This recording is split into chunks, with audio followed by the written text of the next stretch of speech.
Hash a second chance at Mercy General. The morning sun cast long shadows across the parking lot of Mercy General Hospital as Sarah Matthews walked slowly toward the building's entrance. Her blonde hair was pulled back in a neat bun, and her blue scrubs were freshly pressed, but the weight in her chest felt heavier than ever. Beside her, 8-year-old Tommy clutched his stuffed elephant close to his chest, his small hand wrapped tightly around hers. Sarah had been a nurse at Mercy General for 6 years. She loved her job with every fiber of her being.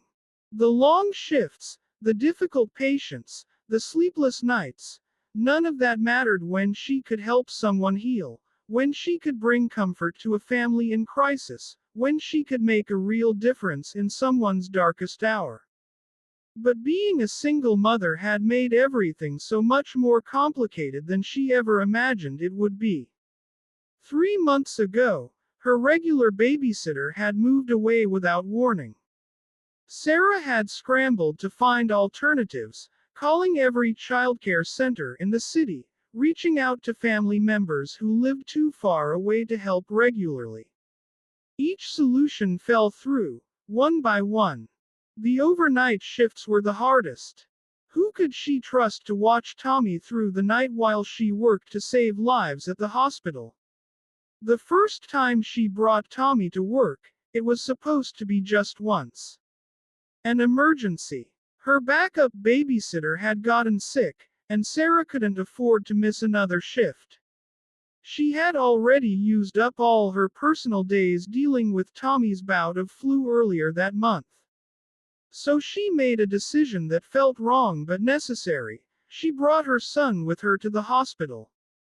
Tommy was remarkably well behaved that night. He sat quietly in the break room, coloring in his books and playing with his toys.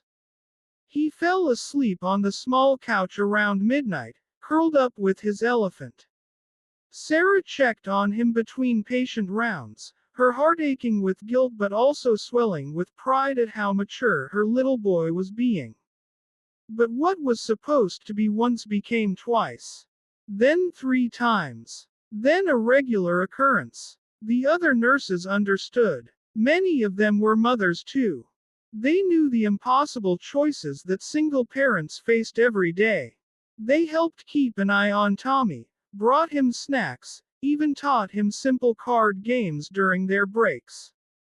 The patients seemed to enjoy seeing a child in the sterile hospital environment. Tommy's bright smile and gentle nature brought unexpected moments of joy to people who desperately needed them. However, the administration saw things differently.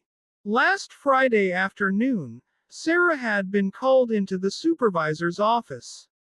Mrs. Henderson, a stern woman in her 50s, sat behind her desk with Tommy's file open in front of her. "Sarah, we need to talk," Mrs.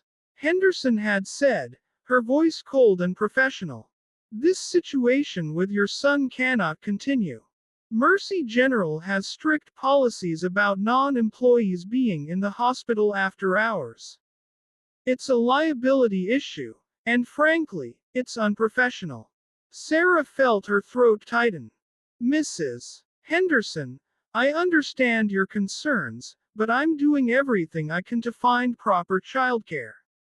It's just temporary until. It's been 3 months, Sarah." "That's not temporary." Mrs. Henderson's expression softened slightly, but her tone remained firm. "Look, I know you're a good nurse. Your patient reviews are excellent, and your colleagues respect you. But rules are rules. If this happens again, I'll have no choice but to let you go." The warning had echoed in Sarah's mind all weekend. She had spent hours on the phone, calling every childcare service in the city. But overnight care for a single mother's salary was simply impossible to afford. She was trapped between losing her job and abandoning her son. Now, walking into Mercy General on this bright Monday morning, Sarah felt like she was walking toward the end of everything she had worked for. Tommy had to come with her today. There was simply no other option. Her neighbor had promised to help, but had called in sick with food poisoning just an hour before Sarah's shift began. Mommy, why do you look sad?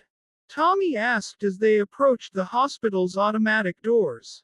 Sarah knelt down to his level, smoothing his brown hair with her free hand.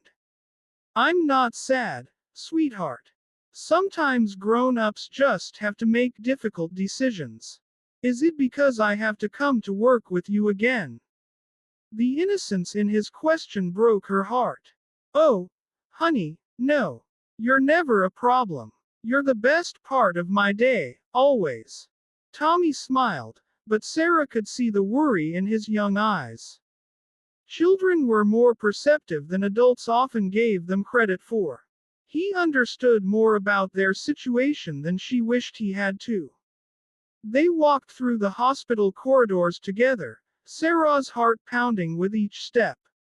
She waved to familiar faces. Drive. Rodriguez from cardiology, Janet from the lab, Mike from maintenance. Everyone loved Tommy. In 3 months, he had become an unofficial mascot of the night shift. Sarah settled Tommy in the family waiting room with his coloring books and his elephant. I'll check on you in an hour, okay? Remember the rules. Stay in this room. Don't bother the doctors or nurses unless it's an emergency, and be quiet if someone else comes in, Tommy recited dutifully.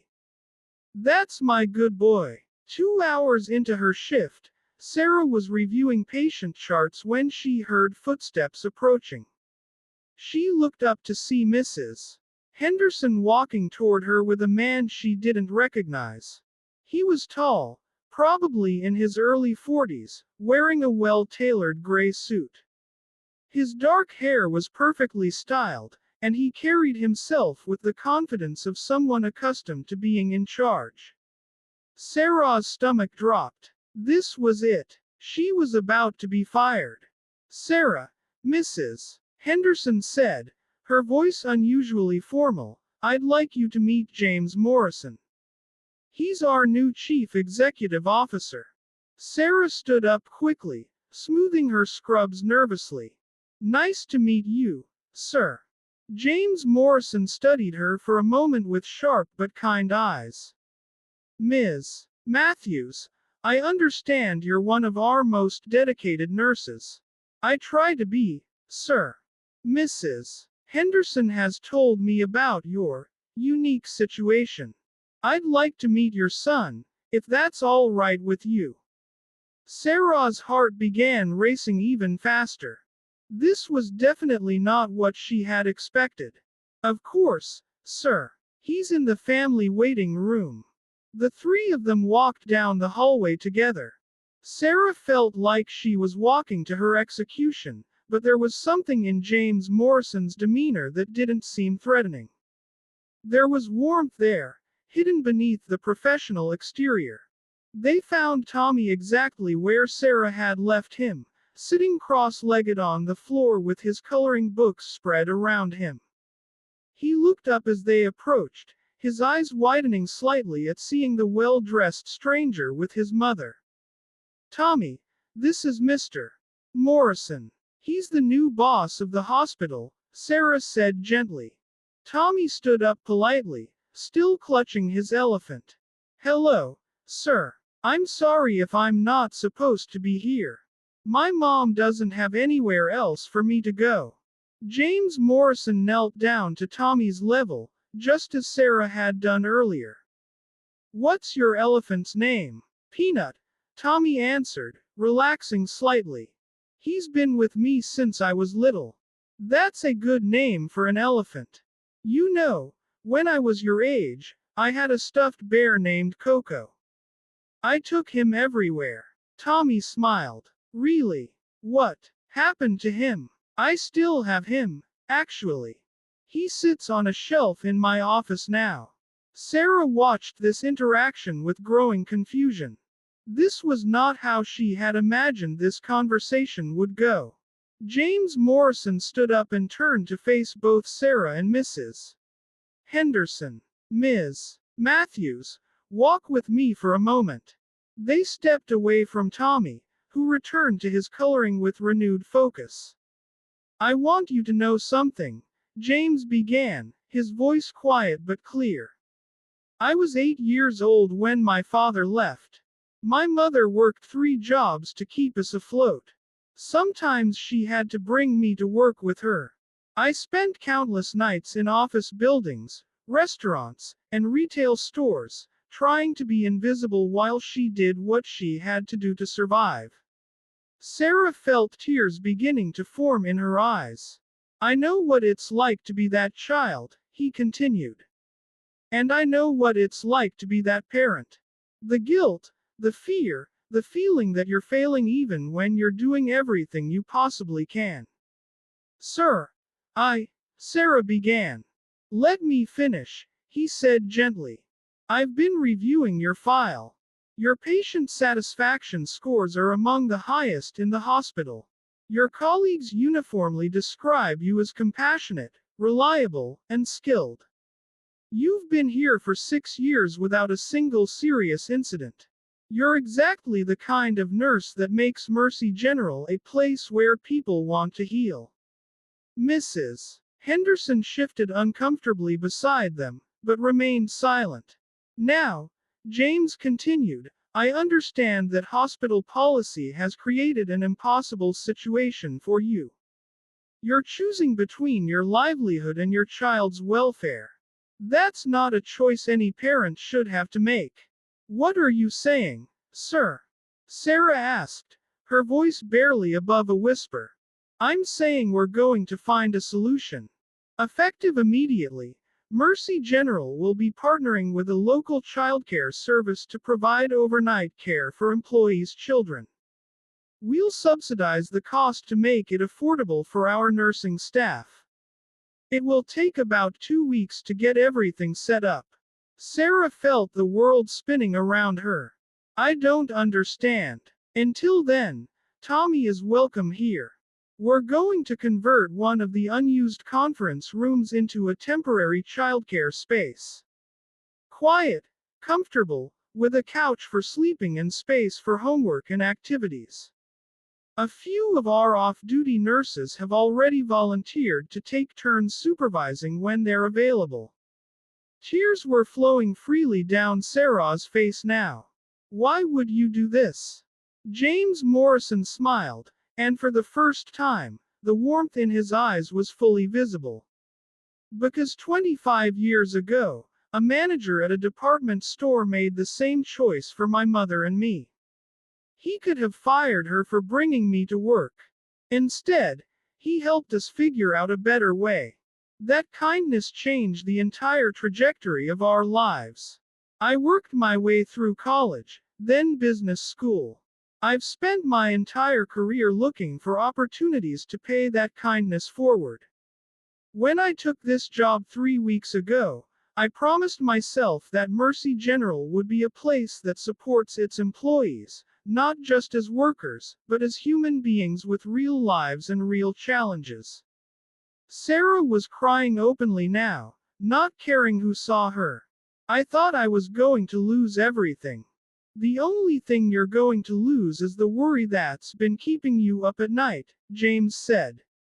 Tommy is a remarkable little boy, and you're raising him right. This hospital is lucky to have both of you. Mrs. Henderson cleared her throat. I'll start working on the conference room conversion immediately. Thank you. James nodded to her, then turned back to Sarah. There's one more thing. The overnight childcare program will be available to all our employees, not just nursing staff. I suspect you're not the only parent here who's been struggling with this issue. Sarah wiped her eyes with the back of her hand. I don't know what to say. Say you'll keep being the excellent nurse you've always been. Say you'll help us make Mercy General a better place for everyone who works here. I will. I promise I will. They walked back to where Tommy was sitting. He looked up as they approached, his young face serious. Am I in trouble? He asked quietly. Sarah knelt down and pulled him into a hug.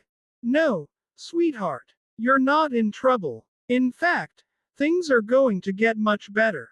Really, really, Mr. Morrison is going to help us figure everything out. Tommy looked over at James Morrison with curious eyes. Thank you, sir. You're very welcome, Tommy.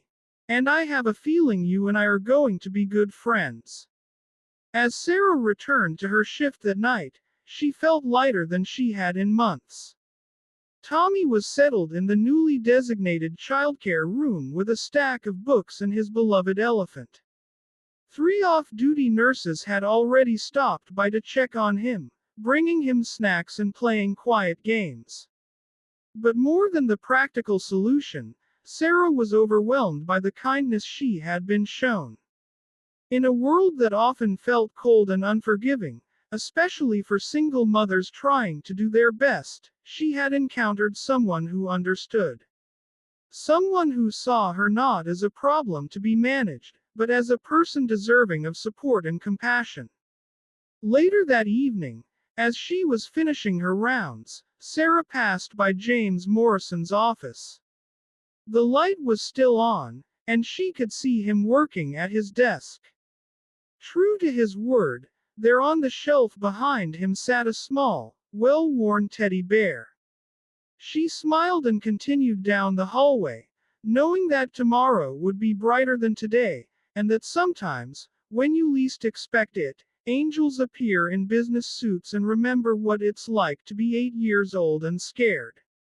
Tommy fell asleep that night on the comfortable couch in the childcare room, his elephant tucked safely under his arm, dreaming of kind strangers and the magic that happens when one person chooses compassion over policy.